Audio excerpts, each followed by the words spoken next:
Greetings, ladies and gentlemen. It's a beautiful February 26th coming up in the Krusty Connect podcast. I'm affectionately calling this episode Blockade's Bureaucratic BS Part 2. All that and more come up in the podcast. Stay tuned. Get it, sweetheart. Because I am hard, you will not like me. There is no racial bigotry here. Here you are all equally one. Greetings once again, ladies and gentlemen. February 26, 2020 on this beautiful plus 2 degree weather outside. Yes, the sun is shining in beautiful Wainwright, Alberta. About fucking time. There hasn't been enough sun in our news and in our days this past winter. So, Bureaucratic BS and Blockades Part 2. So where do I begin? Well, let's start with the whole new patriotism that has been evolving out of this whole tech frontier quitting BS lackluster government bullshit that we've been seeing this whole week. Now, I'm going to start this off plain and simple. The fuckers that are protesting, and pardon my swearing, but I'm a little impassioned about this, and I'm getting really, really fucking tired of hearing all this victimhood, this half-assed racist finger pointing and blaming and all this bullshit, when my perspective is this. There are people breaking the law. I'm not disenfranchising anybody who wants to protest against this or against that. By all means, get out there and do it. And I'm also going to step in and I'm going to speak my mind towards the leaders of these police officers, whether it's in Hamilton, Belleville, Montreal, anywhere around the country, where police officers are not taking the initiative to step up and say, hey, we got to do something. So to all these chiefs, to all these staff sergeants, to all these leaders of whatever division or whatever jurisdiction you're in, smarten the fuck up. Okay? Really. I'm not going to tell you how to do your job, but in the same sense, if you're going to ensure public safety, do something. Okay? All right. I'll have video and links at the end of this podcast displaying a video from the post-millennial. I think it was in Belleville that these shitheads, and I'm not saying every one of these protesters are this or that, but they're taking wood skids and they're setting fire to them on the railway tracks. Now, what if they come across a train that's hauling propane or any kind of fuel for that matter, and there's a fire fucking blaring there on the goddamn rail track? Ooh, you might get an explosion. And what do you know? You cause an environmental catastrophe. Just like those clowns in Belleville setting those tires on fire in the name of the environment. And let's pollute the environment in the name of the environment. So, there's a lot of contradictions out there, folks. A lot of hypocrisy, a lot of bullshit, a lot of passing the buck. And my wife and I were sitting the other night watching the 2-hour debate in Parliament in regards to what's been really going on. And the empowered and impassioned speeches that I would hear, and I hate to say it, folks, but a lot of it's coming from the conservative side of the floor. You know, the healthy opposition. And, well, it speaks for itself. And based on watching that debate, if you want to look it up, you can check it out at CPAC under the emergency debate, 24th and 25th of February, respectively. I'll leave a link for you to look at. But we watched a good couple hours of it, and wow, you know,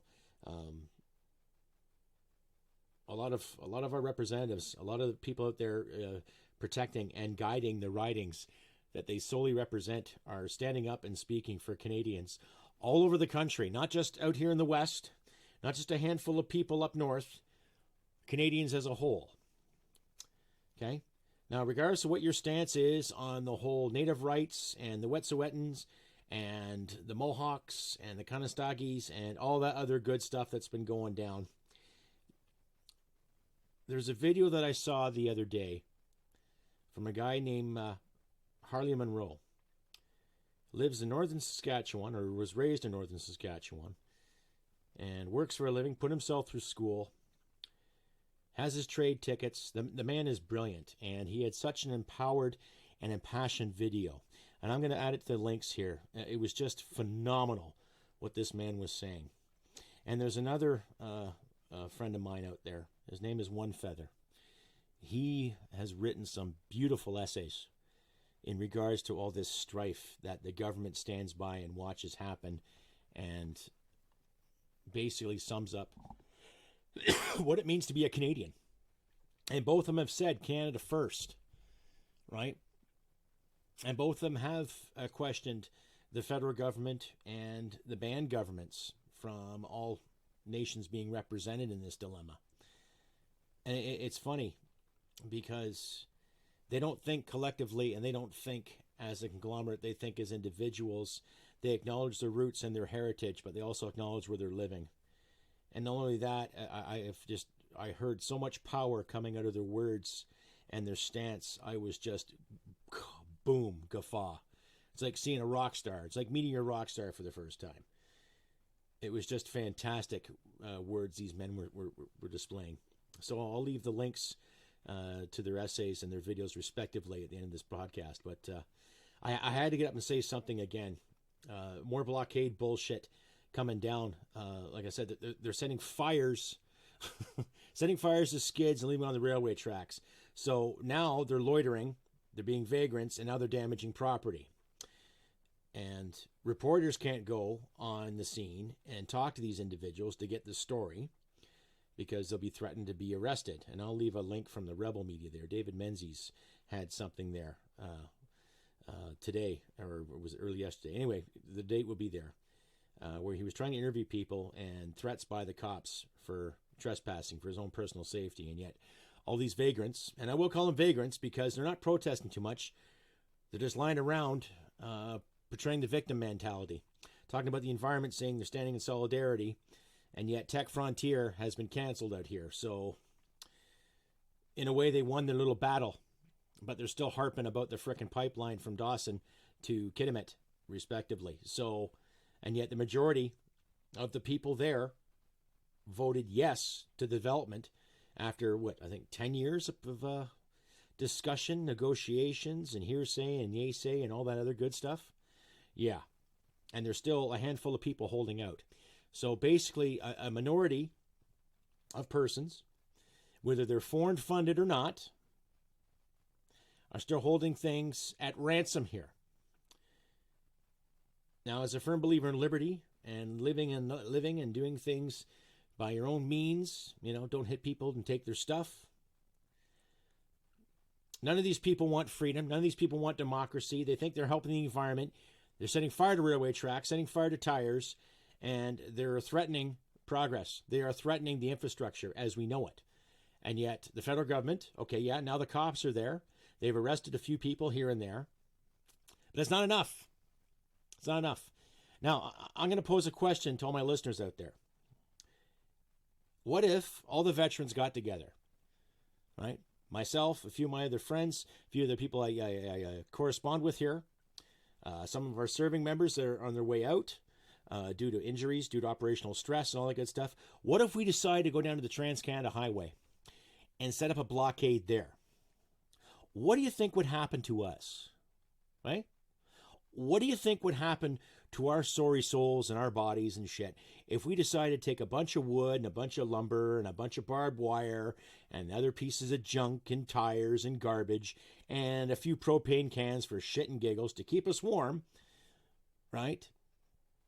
And we set up a blockade on the Trans-Canada Highway. How do you think we'd be treated if we did that? In the name of how the government's treated all of us, how the federal government treats its military and all that. How do you think we would be treated? Would the RCMP or whatever police jurisdiction send their riot cops, send their CERT teams or their SWAT teams respectively to tune us in, to tune us out? Hey? Would there be negotiations there? Would they be pleading for dialogue as the Liberals have been pleading for in Parliament recently? I don't think so. I think they'd probably crack down on us quicker than you could shed, right? If we all decide to do something like that, right? So what's the difference if we did that to what's going on right now? Right? Anyway, let me know how you feel. CrustyBCanuck67@gmail.com. You can find me on Instagram at Canuck Krusty, on Facebook on Krusty Canuck. And I'll leave my Twitter link there too. let me know, folks, in the comments section. Give me a thumbs up. Keep the algorithm going. And thank you once again to all my new subscribers. Thank you very much. Keep commenting and liking and subscribing and share the word. Help us independent folk get the word out. And if you feel like donating, please do. I'll leave links to my donation pages at the end of this podcast in my description column. And remember, if every dollar you give, every dollar you give, 30%, I graciously give to the Veterans Association Food Bank in Calgary, Alberta. They help out veterans with nourishing food, job opportunities, a little bit of guidance. They help disabled veterans with walkways and sedgeways for wheelchairs and equipment thereof. And they're just a good pillar of the community out in Calgary. And I've talked to them personally, and they're all well-rounded individuals. Some of them are ex-service members. Some of them are related to service members. Some of them are actual military brats, pardon the pun. But they all know what's going on, and they help vets out in times of need. So they're a good charity, probably my favorite charity, and they do a wonderful job. So don't ever think that I'm trying to scam you out of your money, because I give some of it to charity. I'm trying to supplement my income here, as well as what I do in the workforce. So please consider donating, because I'm also trying to build this podcast up so I can actually do a video series as well as my podcast, with a little more comedy and skits and characters and all that stuff. And I'm looking to hire somebody. So that's why I'm asking for coin, ladies and gentlemen. So please consider donating. $1, $2, $3, $4, $5. If you give a steady donation of $5 to $10 a month on any one of my donation pages, I will graciously mail you a t-shirt of your choice from my Teespring line at no charge to you. So any questions or queries, please send me an email at crustybcanuck67 at Gmail, and we can go from there. So back on to more of this blockade and bureaucratic BS. Yes, of course, they've had this debate in Parliament, and yet where's Mr. Prime Minister? Nowhere to be found, of course, right? Brushing his responsibility off to others. And where's Miss Deputy Prime Minister? Mrs. Pint-Sized Twat herself, Chrystia Freeland. Where is she? Eh? What is she weighing in on here? Huh? Where is this great government insight? Where is this move forward that these clowns have promised, right? All this speculation about why Tech Frontier bailed out of Alberta because they want to, increase their solar power. They want to do their part for carbon footprint and all that good shit. And yet their business was based on fossil fuels and refining materials. So why all of a sudden the change of face? Gee, I wonder if it has anything to do with any kind of government influence, or maybe Tides Foundation, or the Rockefellers, or the Pembina people that have been receiving roughly $180,000 from the federal government, i.e. the Canadian taxpayer, right, to fight the oil in this country. It's funny how the Liberals say, oh, we brought 1 million people out of poverty. And yet, what are they doing with the railway? What are they doing with jobs in this country? They would sooner protect 9,000 corrupt jobs at NC-Lavalin, but they won't protect 10,000, 15,000, or 20,000 jobs in Alberta. Right? And to some of my Eastern listeners out there, there's more to fucking Canada than Toronto. There's more to fucking Canada than Montreal. Okay? And there's definitely more to Canada than fucking Ottawa. So, not to disenfranchise my Eastern listeners, but I'm pretty sure you've heard some people in Toronto and the greater GTA and surrounding areas saying, oh, Toronto is the best because it's the most diverse. Yes. Have you seen Edmonton? It's diverse. So is Calgary. So is Vancouver. So is Lethbridge. Fuck, so is Lloydminster, for crying out loud. Toronto's not the only city that matters in this goddamn country. Other cities, other rural areas, farms matter.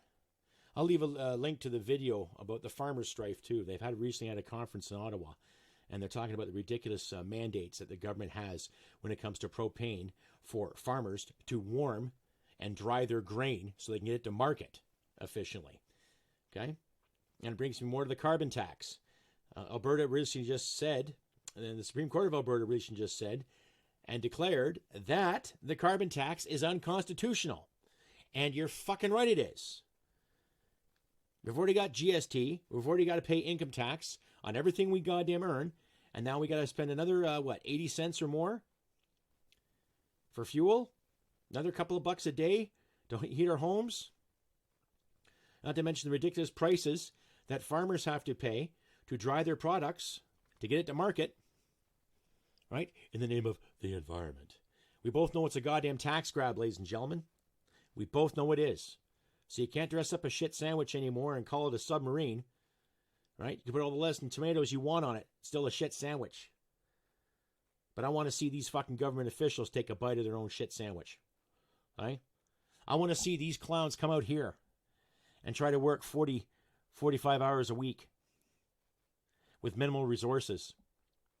I want to see them put on a pair of overalls and a pair of work boots and go work out in the fields with the ranchers. I want to see them put on a pair of overalls and work boots and go out to the rigs, right? And try to justify why the carbon tax is a good thing. You're not saving the environment, ladies and gentlemen. You're just taking more fucking money so you can spend it frivolously on Justin Trudeau's feminist UN campaign, right? That's all it is. It's time we start seeing the truth, start hearing it, start listening to it, start listening to people like Harley Munro and Wun Feather and Mr. Ellis at a BC. And I also post his debate he had with Pam Palmater, that crazy lawyer lady, always pulling the racist card every time some injustice happens or something bad happens to somebody in the First Nations. And their debate was quite lively. Well, it was lovely too, but it was quite lively just the same. And just the ignorance that this woman was spewing about everything. Like how everything is so racist and oh my God, it's systematic. And Jesus Christ, woman, you're a lawyer. You're supposed to have an education. Come on. And Mr. Ellis, an ex-chief himself, a representative who's been in the political game for a very long time, who grew up on hard times, who grew up with and without certain guidances, and yet he overcame insurmountable odds to be the man he is today, and what he's standing up for is fucking priceless. And the debate these two have are quite hilarious, but I suggest you watch Harley Munro, you read Wun Feather, and you listen to this debate between Pam Palmater and Mr. Ellis. It was just fucking mind-blowing. But again, as I carry on with the blockades, what else do you say? Now the police are on ground. They're arresting a handful of people here. But are they still being ordered whom to arrest and who not to arrest? They'll threaten a reporter who's walking on the tracks, but they won't arrest people who are setting fire to said tracks. So it speaks for itself. Whether these constables and sergeants alike have their hands tied, or whatever orders they've been given by their district or division commanders, something's not right. Right? Like I said last time, folks, don't be surprised if someone gets out of their truck and starts fucking swinging. And starts fucking taking a bat or a stick or a bar or drives through something. Or heaven fucking forbid, pulls out a gun. Then the shit will get real. And I hate to see the shit get real because people failed to take any action. And that's the thing with our government. They don't want to take any action because they like the way things are. The Tides Foundation of Canada has been pulling a lot of fucking strings. Mr. David Suzuki, the environmental hypocrite himself, has been pulling a lot of strings. Bambina has been pulling a lot of strings. The Rockefeller interest has been pulling a lot of fucking strings. A lot of foreign money, i.e. American money, and who else, has come in here trying to thwart these projects. And what gets me is that you'd see on Facebook and some Twitter pages how a lot of these American celebrities have saying, reject tech, Canada. Okay, American celebrities. Who the fuck are you to tell me what to do in my goddamn country? Am I telling you how to write a great screenplay? Am I telling you how to do your job as an actor, an entertainer? No. So how about you fucking celebrities stay the fuck out of our affairs and go fly your planes and your yachts and go have your steak tartare and your great exceptional meals and your diva list every time you visit and fuck off. Right? That's all I got to say about those clowns. Right? And to more of the bureaucrats out there, they're failing to do anything. Well, regardless of the Conservatives having a leader or not, don't be surprised if they call another election. Okay? That's the best way I can think to get rid of you right now. Either that or hit you with a boot or do what they did in France. Come up to Parliament Hill and dump a pile of manure on the fucking front steps. Then leave a nice little note saying, you fuckers sort this shit out. Right? Oh, but what do I know? I'm just some cranky old fucking veteran, right? You know, I should understand my privilege. Right? And I've actually been told that by a few individuals. I should recognize my privilege. Okay? The privilege I have of owning a home, being married to a wonderful woman, going to work every day, working 2 jobs, not just 1, 2 jobs, collecting a pension after my years of dedicated service and my operational stress injury. I should recognize my privilege. Every one of those items I mentioned, I've had to work for. I wasn't handed a home. I wasn't handed an education. I wasn't handed money.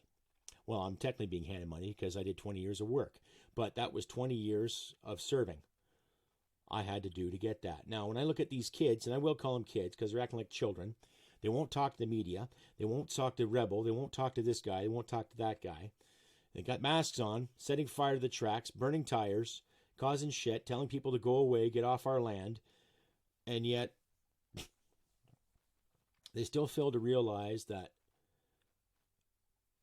they've been provided clothing, education, and a way of life. And don't sit there and tell me that they're poor all the time. And I know there's some reservations in this country that have gone down to shit, but I'm not going to blame the federal government for that. I'm going to blame the bands and I'm going to blame the chiefs. Okay? Because we all know that a lot of reservations get a lot of money from the Canadian government. And how that money is managed, I don't know. Right?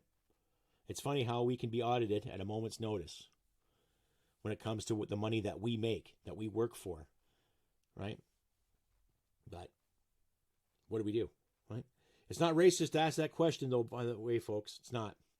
Because I'll ask the powers that be where money goes for the military, and I'll ask the powers that be where money goes for our seniors, and where money goes to actually provide clean water and clean air. I'll ask anybody that. No one's immune to that, right? So, we all know taxation's theft, especially when you give it to people of all shapes and colors, of all creeds, who don't appreciate it. So the next time you point a finger at somebody and say, recognize your privilege, maybe you should recognize your prejudice. And recognize where you come from. And recognize how you were raised.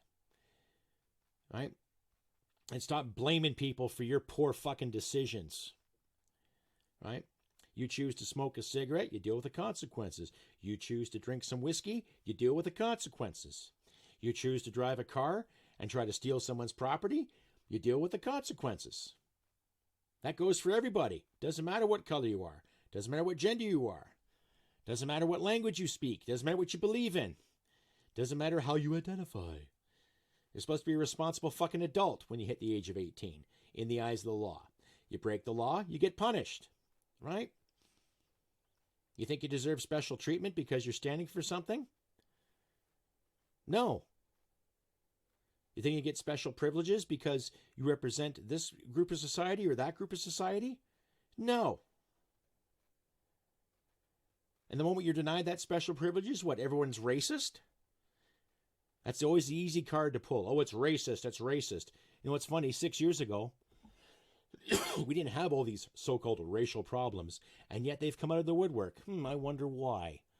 Maybe it's because the left side of the spectrum is pulling the race card every chance they get and constantly putting people in categories, constantly putting people in this group and in that group and that group. Instead of just calling people, no, we have to say people of color, people of this origin, people of that persuasion. Here's an idea.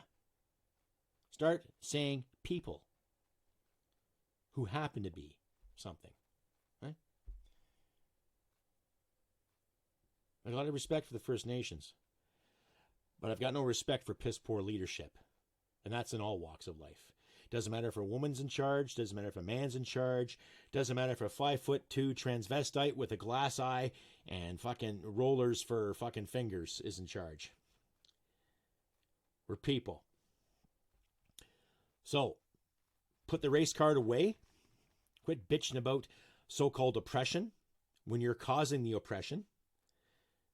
Stop talking, saying everything's colonial, because technically Canada hasn't been a colony since May of 1982. Canada is its own governing body, so we think.